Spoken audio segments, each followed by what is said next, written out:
is inside of me. In this desert I can. Hello friends, welcome to my channel Easy English. I am Jasmine Daniel from Crystal Academy.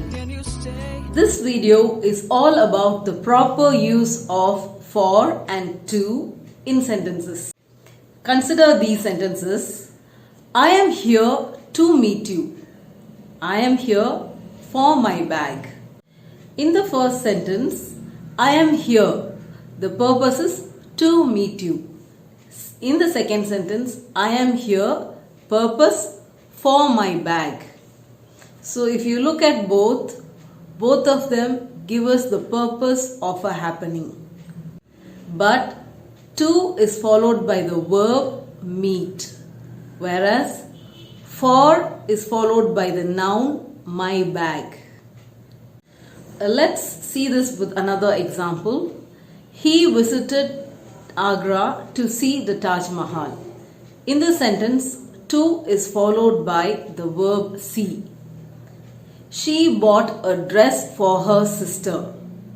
In the second sentence, for is followed by the noun her sister.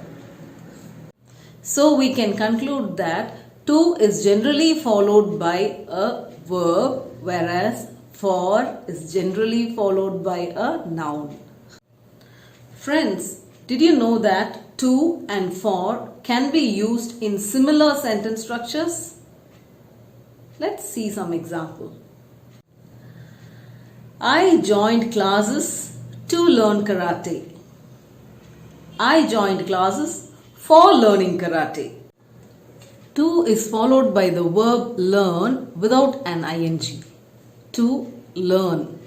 Whereas for is followed by the learn with ing. For learning. To learn. For learning. Let us see this with one more example. I stopped here to take a break. I stopped here for taking a break. In general, to is more of a destination word, while for is a purpose word. A few examples would make this clear for us. I'm traveling to Chennai. So Chennai is the destination and I'm using to there.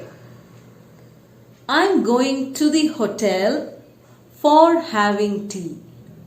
In the second sentence, my destination is the hotel and the purpose is for having tea. So friends, I am happy to explain the use of to and for in sentences. Thanks for watching. If you liked my video, please click that like button and subscribe my channel if you are new. I will meet you again with another useful topic. Thank you.